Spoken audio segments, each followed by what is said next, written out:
హరే కృష్ణ. హరే కృష్ణ అందరికీ. ఈరోజు లెవెల్ 3 క్లాస్కి మీ అందరికీ కూడా ఇస్కాన్ శ్రీ శ్రీ రాధా గోవింద ఆలయం తరపున స్వాగతం, సుస్వాగతం. సో ఈ లెవెల్ 3లో మనము శ్రీ ఈశోపనిషత్ మనిషిని ఆ దేవదేవుడైనటువంటి శ్రీకృష్ణుడికి దగ్గరగా చేర్చేటువంటి జ్ఞానము, యజుర్వేదంలోని భాగంగా ఉన్నటువంటి ఈ ఈశోపనిషత్తుని మనము చూస్తూ ఉన్నటువంటిది. హరే కృష్ణ. ఓం అజ్ఞానతిమిరాంధస్య జ్ఞానాంజనశలాకయా చక్షుర్మిలితం యేన తస్మై శ్రీ గురవే నమః. శ్రీచైతన్యమనోభీష్టం స్థాపితం యేన భూతలే స్వయం రూపః కదా మహ్యం దదాతి స్వపదాంతికం. వందేహం శ్రీగురో శ్రీయుతపదకమలం శ్రీగురున్నిష్ణవాంశ శ్రీరూపం సాగ్రజాతం సహగణ రఘునాథాన్వితం తం సజీవం సాద్వైతం సావధూతం పరిజన సహితం కృష్ణ చైతన్య దేవం శ్రీ రాధా కృష్ణ పాదాన్ సహగణ లలిత శ్రీ విశాఖాన్వితాంశ. నమా ఓం విష్ణుపాదాయ కృష్ణ ప్రేష్టాయ భూతలే శ్రీమతే భక్తి వేదాంత స్వామినితి నామినే. నమస్తే సారస్వతే దేవే గౌరవాణి ప్రచారిణే నిర్విశేష శూన్యవాది పాశ్చాత్యదేశతారిణే.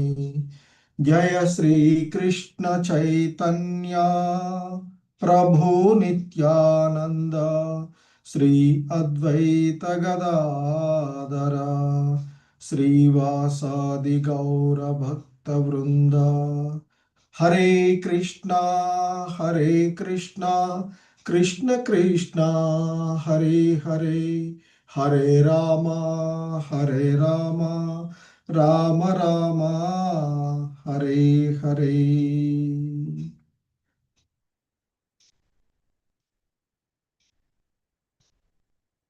హరే కృష్ణ. సో ఈ ఈశోపనిషత్తులోని మనము నిన్న మంగళాచరణము మరియు మొదటి మంత్రాన్ని మనము చూసినటువంటిది. హరే కృష్ణ.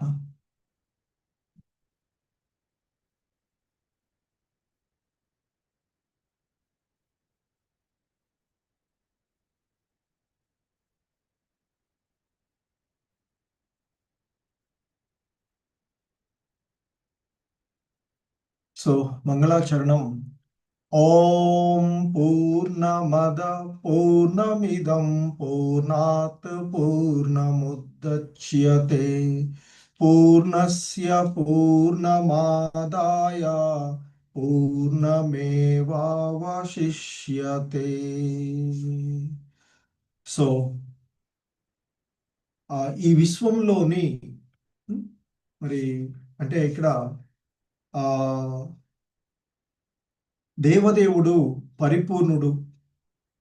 అతడు పరిపూర్ణుడైనటువంటి కారణంగా అతని నుండి ప్రకటితమయ్యేటువంటి ఈ దృశ్యమాన జగత్తు వంటివి అన్నీ కూడా పరిపూర్ణమై ఉన్నవి. మరి పరిపూర్ణమైనటువంటి వాని నుండి ఉత్పన్నమైనది కూడా పరిపూర్ణమైనదే. అతడు పూర్ణుడైనటువంటి కారణంగా పలు రకాలైనటువంటి పూర్ణాలు ఆయన నుండి ఉత్పన్నమైనప్పటికీ అతడు సంపూర్ణుడుగానే ఉంటాడు అనేటువంటిది ఇక్కడ చెప్తూ ఉన్నటువంటిది. అంటే పరిపూర్ణ తత్వము లేదా పరతత్వము పూర్ణ పురుషోత్తముడైనటువంటి ఆ శ్రీకృష్ణ భగవానుడే అనేటువంటిది మనకి చెప్పబడుతూ ఉన్నటువంటిది. అలాగే మొదటి మంత్రంలో ఈశావాస్యమిదం సర్వం యత్కించ జగత్యాం జగత్ తేన తెక్తేన భుంజీత మా గృద కస్య సిద్ధనం. సో ఈ విశ్వంలోని చేతనములు లేదా అచేతనములు అయిన సమస్తము భగవంతుని చేతనే నియంత్రింపబడి ఆయనకే చెంది ఉన్నాయి. కనుక మనుజుడు తన అవసరం కొరకు తన వంతుగా ఏర్పాటు చేయబడినటువంటి వాటిని మాత్రమే తీసుకొని మరి ఇతరములు ఎవరికి చెందినవో చక్కగా ఎరిగిన వాడై వాటిని స్వీకరింపరాదు అంటూ మనకి చెప్పబడినటువంటి అంశాన్ని మనము మొదటి మంత్రంలో చూసినటువంటిది. సో ఇక మరి మొదటి మంత్రమైనటువంటి ఈశావాస్యం, ఇక్కడ ఈశ అంటే ఆ భగవంతుని చేతనే మొత్తం కూడా నియంత్రించబడుతూ ఉన్నటువంటిది. ఈ చేతనములు అచేతనములు అంటే సాధారణంగా పరాప్రకృతులన్నీ కూడా మరి ఆ భగవంతుని నుండే వచ్చినవి అని, మరి ఆ భగవంతుడే సమస్తానికి నియామకుడు అని మనము పూర్వపు శ్లోకంలో తెలుసుకున్నటువంటి అంశము. సో ఇక మనకి అంటే సాధారణంగా కర్మలను సేవాభావంతో జీవితాన్ని యజ్ఞంగా మనము చేస్తూ ఉండేటువంటి అంశాన్ని ఈరోజు ఈ 2వ శ్లోకంలో మనం చూసేటువంటిది. హరే కృష్ణ. సో 2వ మంత్రం కుర్వన్నేవేహ కర్మాణి జిజీవిషేచ్చతం సమాహ ఏవం త్వయి నాన్యతేతోస్తి న కర్మ లిప్యతే నరే.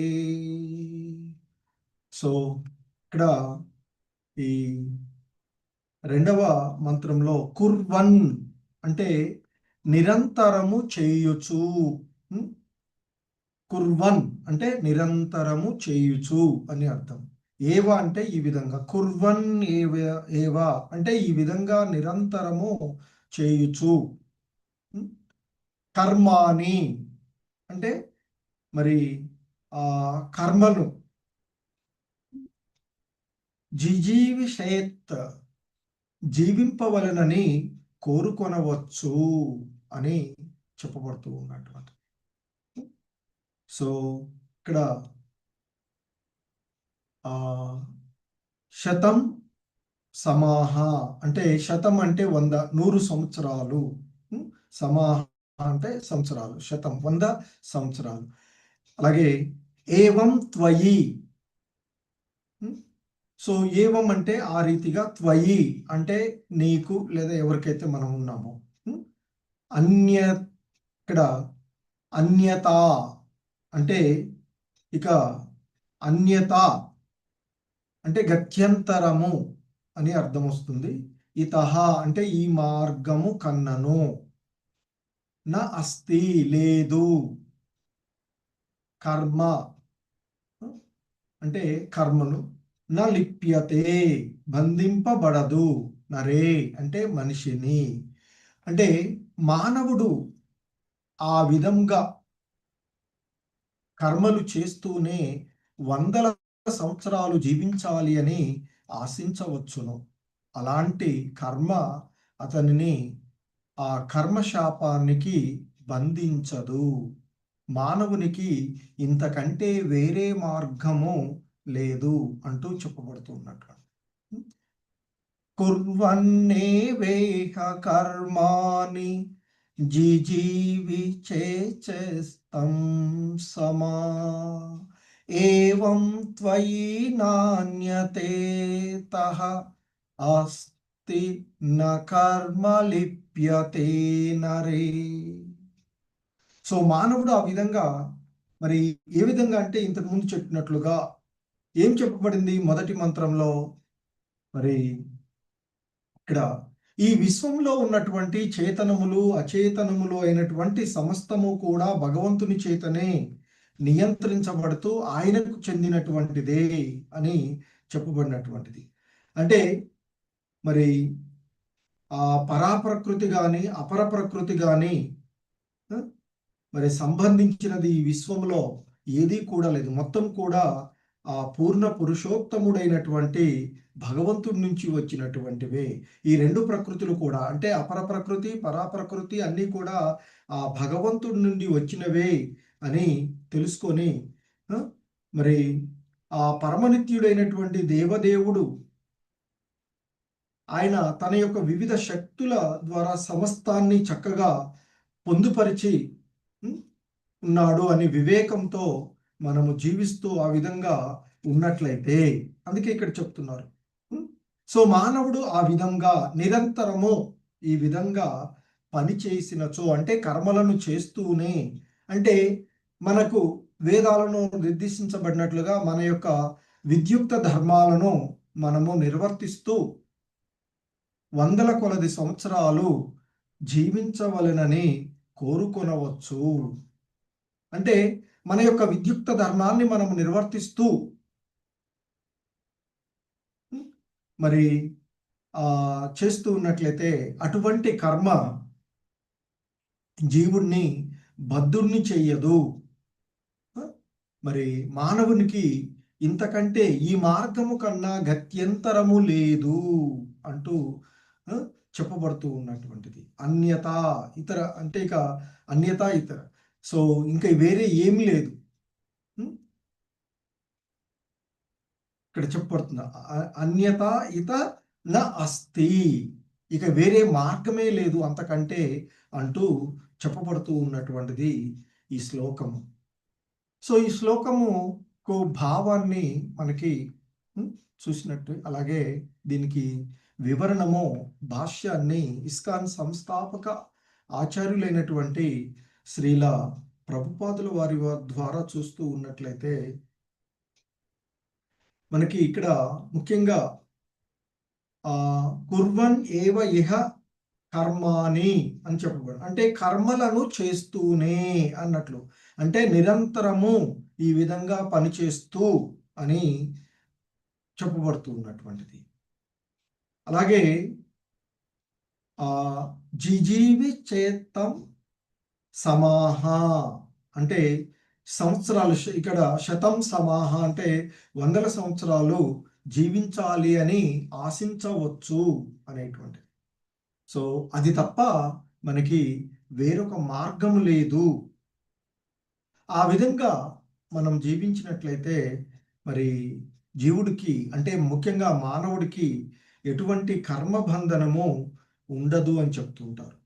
సో ముఖ్యంగా ఈ శ్లోకము మనకి ఈ గౌడీయ సిద్ధాంతంలో అతి ప్రముఖమైనదిగా చెప్తూ ఉంటారు. అంటే ఇక్కడ ముఖ్యంగా మరి ఎలా జీవిస్తూ ఉండాలి అంటే నిష్కామ కర్మ, ఎటువంటి ఫలాపేక్ష లేకుండా నిష్కామ కర్మ మరియు ఆ భగవంతుని యొక్క సేవాతత్వము భక్తి తత్వాన్ని మన యొక్క ధర్మమైనటువంటి మన యొక్క స్వధర్మమైనటువంటి మన స్వభావ సిద్ధమైనటువంటి స్థితిని తెలుసుకొని మనము జీవించడాన్ని ఈ శ్లోకం చెప్తూ ఉన్నటువంటిది. నిష్కామ కర్మ మరియు భక్తి తత్వాన్ని మనకి శ్లోకం బోధిస్తుంది అని చెప్తారు మన గౌడీయ సిద్ధాంత విషయాలలో. సో ఇందులో చెప్పబడుతున్నటువంటి ప్రకారంగా కుర్వన్ ఏవా అంటే కర్మలను చెయ్యాలి నిరంతరము. కుర్వన్ ఏవా నిరంతరము చెయ్యి, ఈ విధంగా నిరంతరము చేస్తూ, అంటే మనకి భగవద్గీతలో కూడా చెప్పబడుతూ ఉన్నటువంటి కర్మలను పూర్తిగా మనము వదలడం చేయలేము. కానీ ఆ కర్మలను కృష్ణ సంబంధంలో చెయ్యాలి అని చెప్పబడుతూ ఉన్నటువంటిది. సో, కాబట్టి కర్మలను చెయ్యాలి. కానీ ఎందుకంటే మన దేహాన్ని పోషించుకోవడానికైనా కర్మలను ఆచరించవలసి వస్తూ ఉంటుంది అంటూ చెప్పి, అయితే ఆ చేసేటువంటి కర్మలను కృష్ణార్పణ పద్ధతిలో చెయ్యాలి అని చెప్పబడుతుంది. భగవద్గీత మనకి 3వ అధ్యాయంలోని 9వ శ్లోకంలో చెప్పబడుతుంది. యజ్ఞార్థ యజ్ఞార్థాత్ కర్మణో న్యత్ర లోకోయం కర్మబంధనః అంటూ చెప్పబడినటువంటిది.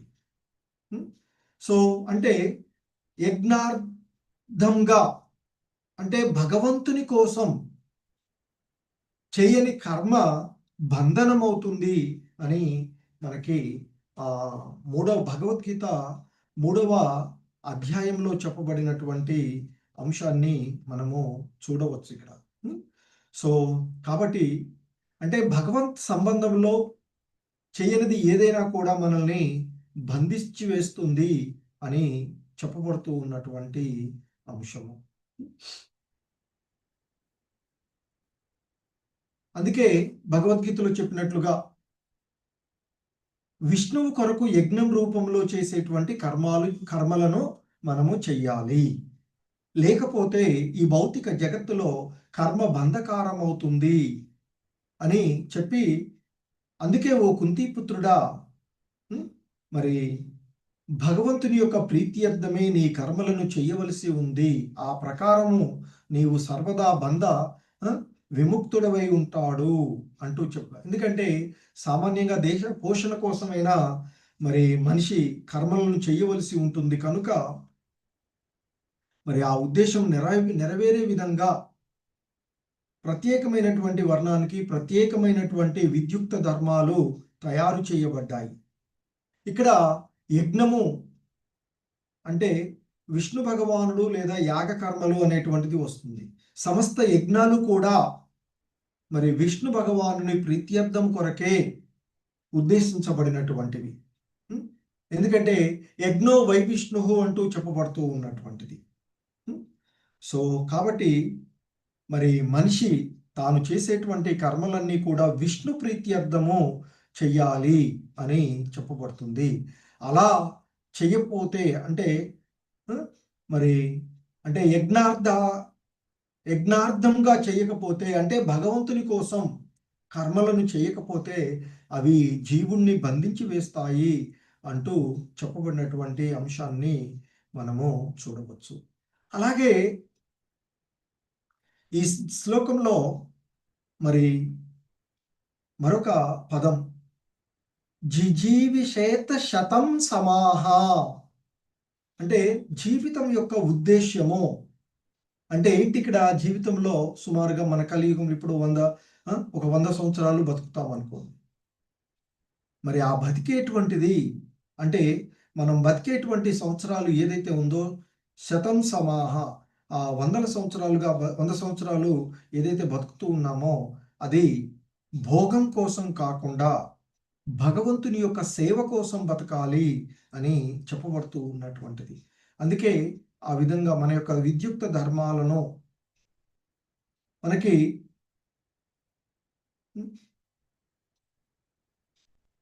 శ్రీల ప్రభుపాదులు వారు వ్యాఖ్యానంలో చెప్తుంటారు, మనిషి జీవితాన్ని ఆ దేవదేవుని యొక్క సేవ కోసం వినియోగిస్తే ఆ జీవితము పవిత్రమవుతుంది, లేకుంటే అది కర్మబంధనం అవుతుంది అంటూ చెప్తున్నాడు. అంటే మనకున్నటువంటి జీవితాన్ని మన యొక్క కాలాన్ని భగవత్ సంబంధంలో భగవంతుని యొక్క దాసునిగా మన కాలాన్ని మనము మరి భోగం కోసం కాకుండా ఆ భగవంతుని యొక్క సేవ కోసం ఎక్కువ కాలం మనము వినియోగించుకోవాలి అనేటువంటిది చెప్పబడుతూ ఉన్నటువంటి అంశం. మరి ఒకవేళ అలా చేయకపోతే నకర్మ లిప్యతే నరే మరొక ముఖ్యమైనటువంటి పదం. ఒకవేళ అలా చేయకపోతే అది కర్మబంధనమే అవుతుంది కదా. సో కాబట్టి అలా చేస్తే కర్మబంధనం లేకుండా జీవుడు మరి ఆ భగవంతుని యొక్క స్వధామాన్ని చేరుకునేటువంటి అవకాశం ఉంటుంది. సో కాబట్టి ముఖ్యంగా మనకి ఇక్కడ చెప్తూ ఉన్నటువంటి భగవద్గీతలో కూడా చెప్తూ ఉన్నట్లుగా యజ్ఞార్థాత్ కర్మణ్యోన్యత్ర లోకోయం కర్మబంధన తదర్థం కర్మ కౌంతేయ ముక్త సంఘ సమాచర అంటూ 3వ అధ్యాయంలోని 9వ శ్లోకం చెప్పబడుతూ ఉంటుంది. ఎందుకంటే ఆయన అంతకుముందు శ్లోకంలో కూడా చెప్తారు, నియతం కురు కర్మత్వం కర్మధ్యాయో హ్యాకర్మణ శరీర యత్రాపి చ తేన ప్రసిద్ధేద కర్మణ అంటూ చెప్పబడినటువంటిది. అంతకుముందు శ్లోకంలో చెప్తారు ఆయన ఏంటంటే నీకు చెప్పబడినటువంటి కర్మను చెయ్యవలసిందే. అంటే మన ధర్మాన్ని మన యొక్క గుణాన్ని అనుసరించి మనకి కొన్ని విద్యుక్త ధర్మాలు ఉన్నవి అని చెప్తారు. అంటే బ్రాహ్మణులుగా అంటే మన స్వభావాన్ని అనుసరించి బ్రాహ్మణత్వాన్ని కలిగి ఉన్నటువంటి వాడికి కొన్ని ధర్మాలు, కొన్ని విద్యుక్త ధర్మాలు, క్షత్రియ స్వభావం ఉన్నటువంటి వాడికి కొన్ని ధర్మాలు, అలాగే వైశ్యులకు, అలాగే శూద్రులు, ఆ విధంగా అవన్నీ కూడా భగవత్ సంబంధంలోనే మనకి ఆ భగవంతుడు. అందుకే తదుపరి శ్లోకంలో చెప్పబడుతూ ఉంటుంది మనకి, సృష్టి ప్రారంభంలో సర్వజీవులకు ప్రభువైనటువంటి ఆ దేవదేవుడు మానవులను, దేవతలను విష్ణుపరమైనటువంటి యజ్ఞములతో సహా సృష్టించి, ఈ యజ్ఞముల చేత మీరు సుభాగులు కండి, ఎందుకంటే దీని ఆచరణము మీ సుఖ జీవనానికి, మోక్ష ప్రాప్తికి కావలసినటువంటి సమస్తమును ప్రసాదిస్తుంది అని పలికి ఆ విష్ణు భగవానుడు దీవించాడు అని చెప్పబడుతూ ఉన్నటువంటిది మనం ఆ శ్లోకంలో చూస్తాం. ఎందుకంటే జీవులకు ప్రభువు, సర్వజీవులకు ప్రభు అయిన వాడంటే ఆ జీవులకు ప్రభు అయినటువంటి విష్ణు భగవానుడు, శ్రీకృష్ణ భగవానుడు. సో మరి అయితే ఈ భౌతిక జగత్ ఏదైతే ఉందో ఇదంతా కూడా భగవద్ధామాన్ని చేరుకోవడానికి బద్ధ జీవులకు ఇవ్వబడినటువంటి ఒక అవకాశంగా చెప్పబడుతూ ఉన్నటువంటిది. కానీ ఈ భౌతిక జగత్తులోనికి కారణంగా బద్ధ జీవులమై మరి ఈ జనన మరణ చక్రాల్లో ఒక దేహం నుండి ఇంకొక దేహానికి నిరంతరము మారుతూ ఉండిపోతూ ఉన్నటువంటిది మనకి చెప్పబడుతూ ఉన్నటువంటిది. సో కనుకనే మనకి ఇక్కడ శ్రీల ప్రభుపాదుల వారు చెప్తుంటారు భాషలో, ఎవడు కూడా మరణించవలనని కోరుకోడు, ప్రతి ఒక్కడు సాధ్యమైనంత ఎక్కువ కాలము జీవించాలనే కోరుకుంటాడు. ఇటువంటి ప్రవృత్తి కేవలము వ్యక్తిగతముగానే కాకుండా సామూహికంగా జాతిలోనూ, సంఘంలోనూ, దేశంలోనూ కనిపిస్తూ ఉంటుంది. అంటే ప్రతి ఒక్కరిలో కూడా కనిపిస్తూ ఉంటుంది అని చెప్తారు. అన్ని రకాలైనటువంటి జీవరాశులకు తీవ్రమగు జీవన సంఘర్షణ ఉంటుంది. సో ఎందుకంటే ఈ ఇంద్రియ భోగ వాంఛలను కలిగి ఉండడం వల్ల మరి అది సహజమే అని మనకి వేదాలు బోధిస్తూ ఉన్నటువంటిది. ఎందుకంటే ఈ తత్వంలో ఇక్కడికి వచ్చిన తర్వాత ఈ జీవతత్వంలో ఇక్కడ ఉండేటువంటి వాటిని అనుసరించి మరి వాస్తవానికి సహజంగా చూస్తే జీవుడు నిత్యుడు, శాశ్వతమైన వాడు, సనాతనుడు అని ఆ జీవుని యొక్క స్వభావాన్ని భగవద్గీత 2వ అధ్యాయంలో శ్రీకృష్ణ భగవానుడు ఆత్మ యొక్క స్వభావాన్ని మనకి వివరిస్తూ ఉంటాడు. సో కనుక జీవుడు సహజంగానే నిత్యుడు, సనాతనుడు అయినటువంటి వాడు, దివ్యుడైనటువంటి వాడు. కానీ ఈ సంసార బంధనం వలన ఈ దేహం, ఈ ప్రకృతిలోనికి వచ్చినటువంటి అతడు ఈ ప్రకృతి త్రిగుణమయమైనటువంటి దాంతో మన యొక్క వాస్తవికమైనటువంటి స్వభావాన్ని, స్థితిని మర్చిపోయి, ఏంటి మన యొక్క వాస్తవికమైన స్థితి? ఆ భగవంతుని యొక్క సేవకుడు అనే స్థితిని మర్చిపోయి మరి ఇక ఈ సంసార బంధనాల వలన, ఈ దేహాత్మ భావన వలన, ఈ త్రిగుణమయమైనటువంటి దీనికి లోబడిపోయినటువంటి కారణంగా పదే పదే దేహాలను మారుస్తూ మన యొక్క స్వభావాన్ని గుణాలను అనుసరించి ఒక దేహం తర్వాత ఇంకొక దేహాన్ని ఈ సృష్టిలో ఉండేటువంటి 80 లక్షల రకాలైనటువంటి జీవజాతుల్లో ఉండి చివరికి మానవ జన్మ పొందుతారు. మానవులు కూడా 4 లక్షల రకాలు, సృష్టిలో 84 లక్షల రకాలైనటువంటి జీవజాతులు ఉన్నటువంటి. సో అలా దేహాలను మారుస్తూ వస్తూ ఉన్నారు అని చెప్తున్నారు. సో ఇలా మార్చడమే దేహాంతర ప్రాప్తి లేదా కర్మబంధనము అనబడుతుంది. మనం చేసినటువంటి కర్మలను అనుసరించి ఒక దేహం నుండి ఇంకొక దేహానికి, అందుకే మనకి భగవద్గీతలో ఈ భౌతిక జగత్ అశ్వత్థ వృక్షంతో పోల్చబడినటువంటిది. ఆ అశ్వత్థ వృక్షములో ఒక శాఖ నుండి ఇంకొక శాఖకి మారుతూ ఉన్నాం తప్ప దాని నుండి బయటపడేటువంటిది లేదు. దాని నుండి బయటపడాలంటే వైరాగ్యం, ఈ బంధనాలన్నిటి నుండి కూడా వదులుకున్నప్పుడు నిష్కామ కర్మ విధానంలో నియుక్తుడైనప్పుడే అది సాధ్యమవుతూ ఉంటుంది అని చెప్తుంటారు.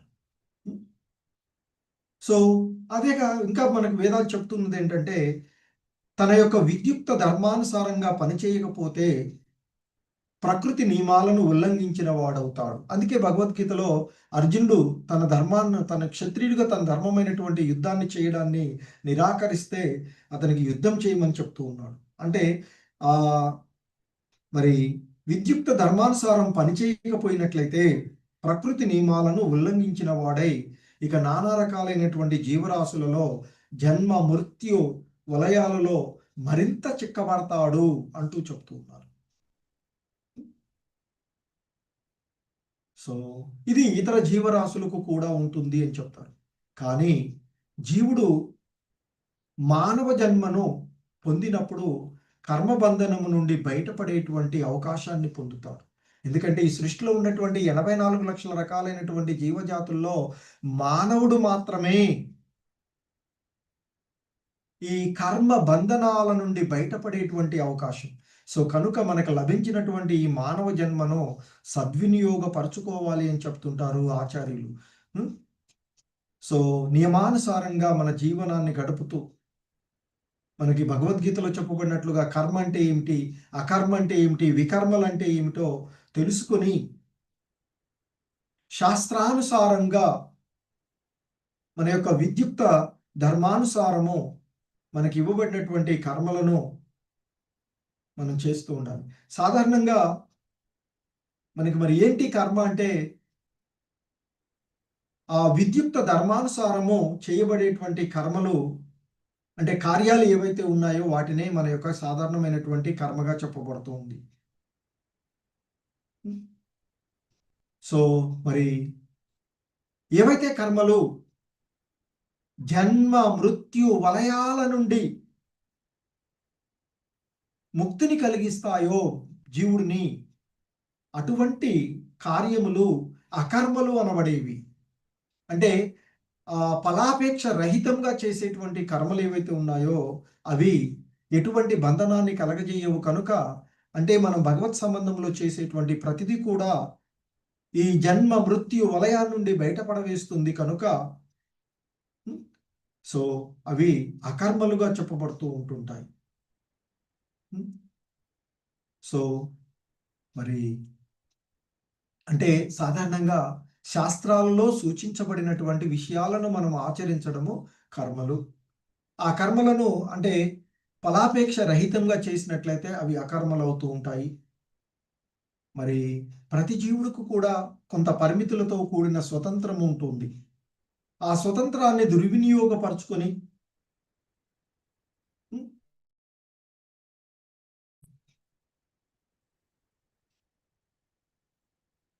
శాస్త్రాలకు విరుద్ధంగా చేయబడేటువంటి కార్యాలు ఏవైతే ఉన్నాయో వాటిని వికర్మలు అంటారు. ఈ విధంగా 3 రకాలైనటువంటి కర్మలు కూడా మనం భగవద్గీతలో చూస్తాం. కర్మ, అకర్మ, వికర్మల గురించి. సో ఈ 3 రకాలైనటువంటి కార్యములలో కర్మ బంధనము నుండి విమోచనమును కలిగించేదే ఆ బుద్ధిమంతులైనటువంటి జనులకు యుక్తమైనటువంటిదిగా చెప్తూ ఉంటారు. సో కనుకనే మరి భక్తి ఆధ్యాత్మిక భావనలో చేసేటువంటివి ఆ విధంగా ఉంటాయి. కానీ కొంతమంది నిరాకారవాదులు వీళ్ళు ఈ సమాజంలో ఏదో ఉన్నతమైనటువంటి జీవనాన్ని పొందాలి, మరి గుర్తింపు కావాలి, ఇహ పరలోకాలలో ఉన్నతమైనటువంటి స్థితులు పొందాలి అనేటువంటి భావనతో కొంతమంది సత్కర్మలు చేస్తూ ఉంటారు. అవి మరి ప్రతిచర్యలను కలిగి ఉంటాయి అని చెప్తూ ఉంటుంటారు. ఈ సత్కర్మ కానీ దుష్కర్మ కానీ సాధారణంగా దుఃఖాలు సుఖాలు కారణమవుతూ ఉంటాయి అనేటువంటి విషయం. సో అంటే సాధారణమైనటువంటి కర్మలను ఆచరిస్తే పుణ్యలోకాలు అది కూడా సుఖాన్ని బంధనాన్ని కలిగిస్తూ ఉంటుంది. వికర్మలు చేసేవి చెడు కర్మలు అవి కూడా పాప బంధనాన్ని కలిగిస్తూ ఉంటాయి.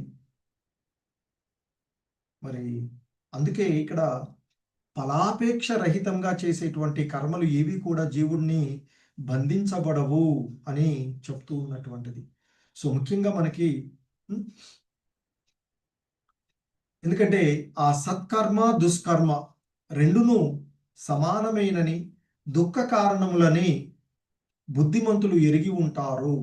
అందువలన సత్కర్మ దుష్కర్మల ఫలముల నుండి తమలను ముక్తులను కావించే కార్యములనే ఆ బుద్ధిమంతులు ఆపేక్షిస్తుంటారు. అటువంటి ముక్తిదాయకమైన కార్యమే మరి శ్రీ ఈశోపనిషత్ లో ఇక్కడ ఈ పుట్లో మనకి వర్ణించబడినది అంటూ శ్రీల ప్రభుపాదులు వారు చెప్తూ ఉన్నటువంటిది.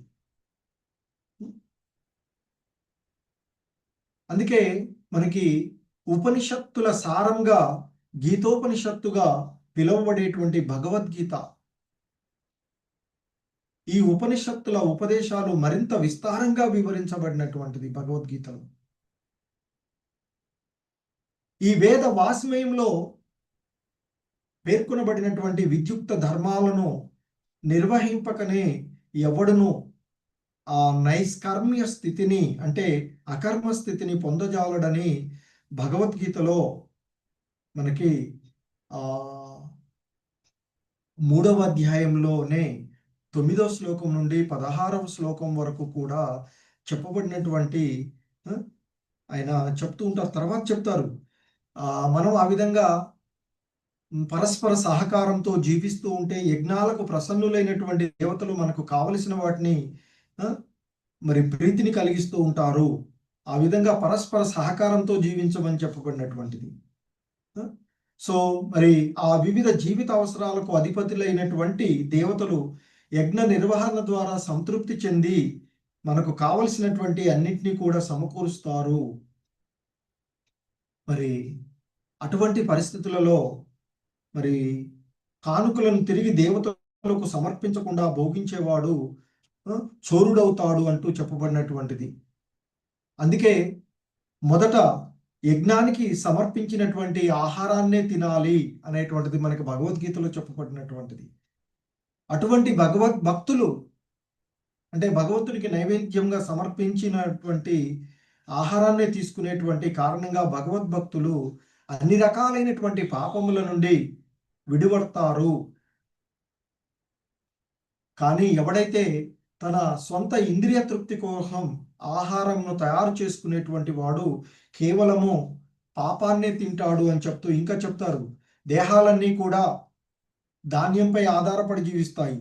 మరి ధాన్యము వర్షం వలన ఉత్పన్నమవుతుంది. వర్షాలు యజ్ఞాచరణం వలన కురవగా యజ్ఞము విద్యుక్త ధర్మాల నుండి ఉద్భవిస్తుంది. అంటే మన ధర్మాన్ని మనము సక్రమంగా నిర్వహించడమే యజ్ఞం అవుతుంది అని చెప్తున్నటువంటిది. సో అలాగే మరి ఇంకా చెప్తారు భగవద్గీతలో ఆ నియమితమైనటువంటి కర్మలు ఆ వేదాలలో చెప్పబడినటివి. మరి అట్టి వేదాలు భగవంతుడి నుండే ప్రత్యక్షంగా ప్రకటితమైనటువంటివి. సో చెప్తూ మరి అర్జున, ఈ విధంగా వేదాల చేత నిర్ణయించబడినటువంటి యజ్ఞచక్రం, అక్కడ మనకి యజ్ఞచక్రాన్ని గురించి చూస్తాం. జీవితంలో అనుసరించిన వాడు నిక్కంగా పాపమయ జీవితాన్ని గడుపుతాడు. కేవలము ఇంద్రియ ప్రీతి కోసమే జీవిస్తూ అట్టివాడు వ్యర్థంగా జన్మను గడుపుతూ ఉంటాడు అంటూ చెప్పబడినటువంటిది మనకి భగవద్గీతలో చూస్తాము. ఆ భగవద్గీత 3వ అధ్యాయం అయినటువంటి కర్మయోగము అనేటువంటి అధ్యాయంలో మనకి కొన్ని శ్లోకాలలో 9 నుండి 16 శ్లోకాలలో వివరించబడినటువంటిది. సో కాబట్టి మానవుడు ఆ పరమపురుషుని అధికారమును, ఇంతకుముందు మనం చెప్పుకున్నట్లుగా ఈ సమస్తం మొత్తం కూడా భగవంతునికి చెందినదే, ఆయన యొక్క ఆధీనంలోనే ఉన్నటువంటిది అనేటువంటి విషయాన్ని గుర్తించి ఆ రీతిగా మరి అతని కార్యశక్తిని తెలుసుకొని మరి దేవదేవుడైనటువంటి వాసుదేవుడు లేదా శ్రీకృష్ణుడి అధికారాన్ని గుర్తించగలిగినప్పుడే మనిషి వాస్తవికమైనటువంటి జ్ఞానస్థితిని పొందినట్లుగా చెప్పబడుతూ ఉంటుంది. అటువంటి విశుద్ధమైనటువంటి స్థితిలో అంటే త్రిగుణాతీతుడవుతాడు అని చెప్తారు భగవద్గీతలో మనకి. అందుకే త్రిగుణాతీతుడు ఈ 3 గుణాలను సత్వ రజో తమో గుణాలను అధిగమించిన వాడివి కమ్ము అని చెప్తుంటుంటారు. సో మరి అటువంటి త్రిగుణాతీతుడైనటువంటి అంటే విశుద్ధ స్థితిలో సత్వ రజో తమో గుణాలు ఏవి కూడా అతని పైన పనిచేయవు అని చెప్తుంటారు. అప్పుడు అతడు నైష్కర్మ్య స్థితిలో పనిచేయగలుగుతాడు. అలా పనిచేస్తూ ఉన్నటువంటి వాడు అటువంటి వాని యొక్క కార్యాలు జన్మ మృత్యు వలయంలో బంధించబడవు అంటూ చెప్పబడుతున్నవి. సో మరి భగవద్గీతలో వీటన్నిటి యొక్క సారం, సర్వ ఉపనిషత్తుల సారం అయినటువంటి భగవద్గీతలో చెప్తూ ఉన్నటువంటిది మనకి ఆయన యొక్క భక్తి చేయమని చెప్తున్నారు. ఆయనకి శరణాగతులై ఆయన యొక్క భక్తియుత సేవలో నిమగ్నమోమని చెప్తూ ఉన్నటువంటిది. సో అందుకే మనకి ఈ భౌతికవాదులు సాంఘికవాదము, భౌతిక సామ్యవాదము, జాతీయవాదము, మానవతావాదము అంటూ వివిధ రకాలైనటువంటి ఇవన్నీ కూడా జీవుణ్ణి భగవంతుని కేంద్రంగా లేనటువంటివి. అవన్నీ కూడా ఉన్నతమైన స్థితి, స్వార్థమైనటువంటి భావనల్లో చేయబడేగా చెప్పబడుతూ ఉన్నటువంటివి. సో అవన్నీ కూడా మరి ఆధ్యాత్మికంగా ఎటువంటి మరి పురోభివృద్ధికి ఇక్కడ ఉపయోగపడముగా చెప్తాయి. ఎందుకంటే మనకి ఈశోపనిషత్తులో చెప్పబడుతూ ఉన్నటువంటి ముఖ్యమైనటువంటి అంశం ఏంటంటే, ఇంతకుముందు చెప్తూ ఉన్నట్లుగా సాంఘికవాదము, సామ్యవాదము, జాతీయవాదము, మానవతావాదము అనేటువంటి వాటన్నిటికీ అవన్నీ కూడా కర్మ బంధనం యొక్క ఆకర్షణీయమైనటువంటి రూపాలే. కానీ ఈశోపనిషత్తు మనకు బోధిస్తూ ఉన్నటువంటి అంశం ఏంటంటే, నిజంగా ఈ వాదనలన్నిటికీ కూడా దూరంగా ఉండగోరినట్లయితే ఆ భగవంతుణ్ణి కేంద్రంగా చేసుకొని, అందుకే భగవద్గీతలో ప్రతి దగ్గర కూడా నాకు శరణాగతి అవు, నన్ను కీర్తించు, నాకు భక్తుడవు కమ్ము అంటూ చెప్తూ ఉన్నటువంటిది. ఆ భగవంతుణ్ణి కేంద్ర బిందువుగా చేయవలసి ఉంటుంది అని చెప్తారు. అందుకే మానవుడు ఈశావాస్య భావనలో, అందుకే మనకి మొదటి మంత్రంలో ఈశావాసం ఇదం సర్వం అంటూ చెప్పబడినటువంటి అంశాన్ని మనం చూస్తూ ఉంటుంటాం. సో ఈశావాస్యం ఆ భగవంతుని చేత నియంత్రించబడే విధంగా ఆ భగవంతుని, సో భగవత్ భావనలో అంటే భగవంతుడే కేంద్రంగా మన జీవనం ఉండాలి.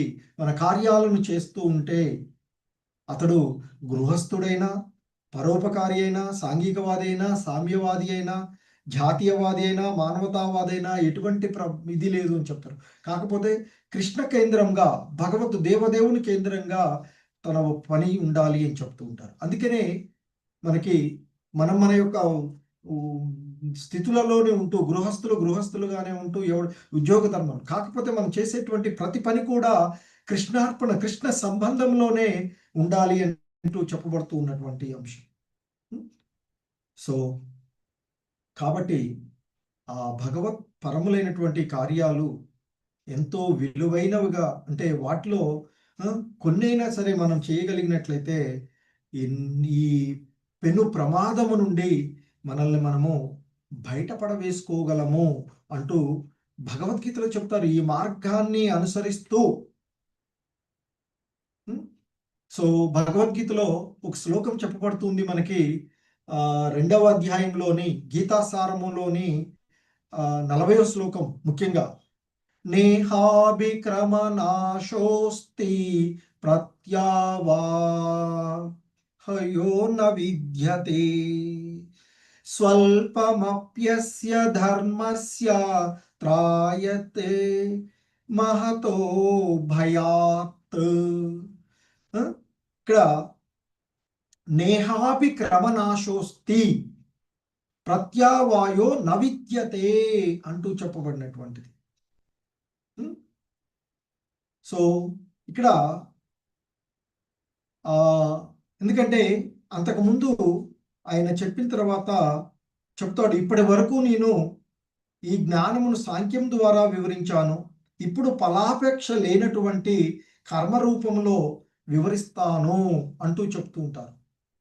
సో అంటే భక్తి యోగాన్ని చెప్తూ ఉన్నటువంటిది.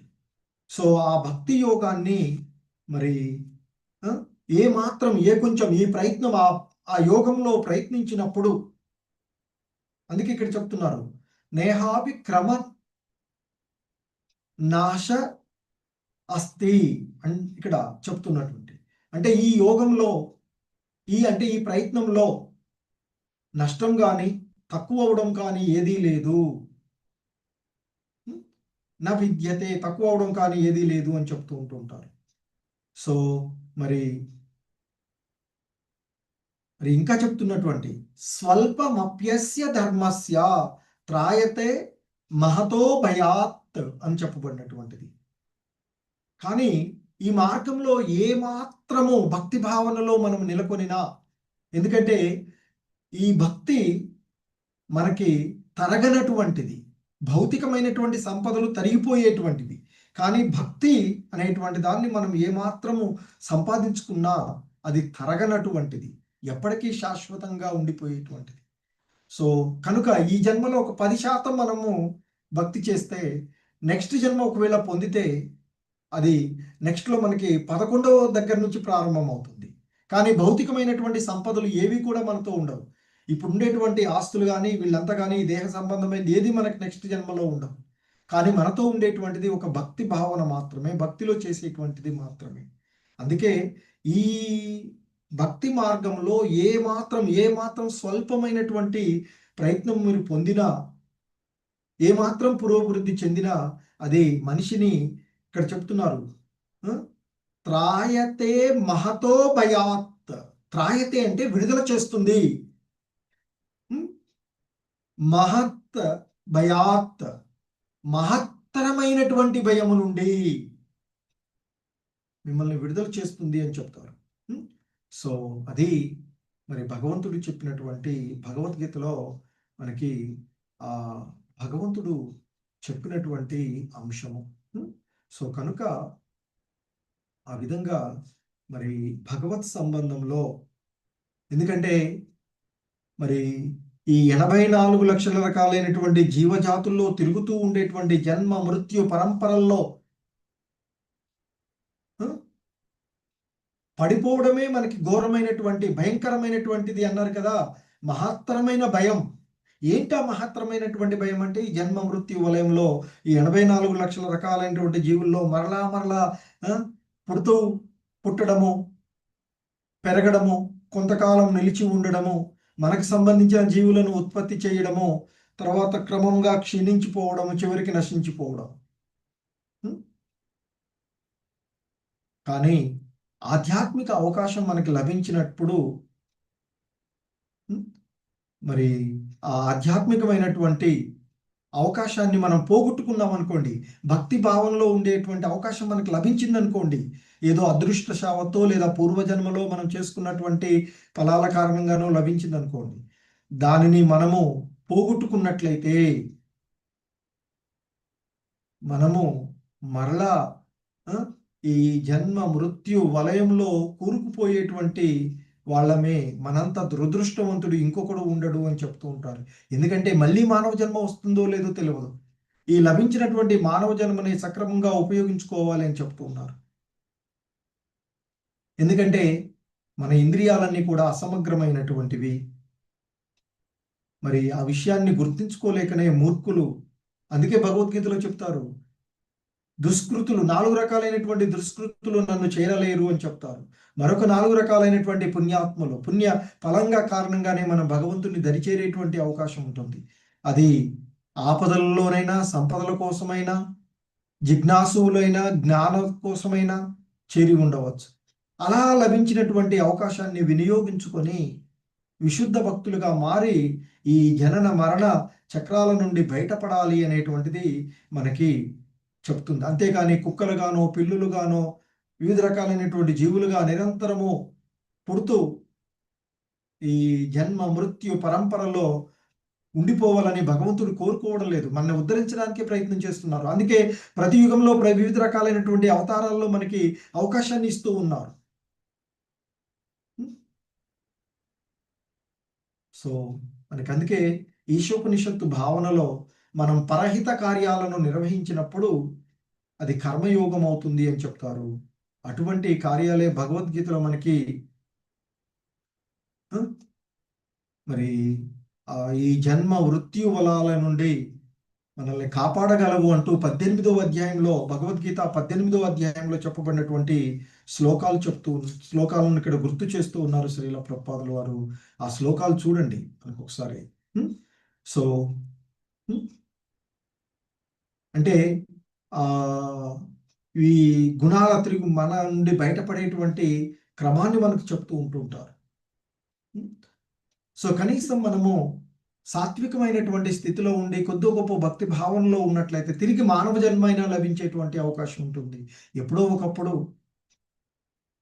ఆ భగవంతుని కృప ద్వారా భక్తుల యొక్క సాంగత్వంలో భక్తి భావనలో పురోభివృద్ధి చెంది మోక్ష పదంలో మన యొక్క స్థితిని మెరుగుపరుచుకోగలిగే అవకాశం మానవ జన్మలో మాత్రమే ఉంటుంది అని చెప్పబడుతూ ఉంది. సో మరి అటువంటి మానవ జన్మలో మనిషి భగవత్ కార్యాలను ఏ విధంగా చేయవచ్చో మనకి షడ్ గోస్వాములలో ఒకరైనటువంటి రూప గోస్వాముల వారు వారి యొక్క భక్తి రసామృత సింధువు అనేటువంటి గ్రంథంలో వివరించారు. అది ఈ ఈశోపనిషత్తు తర్వాత మనం తదుపరి చూడబోయేటువంటి గ్రంథం అది.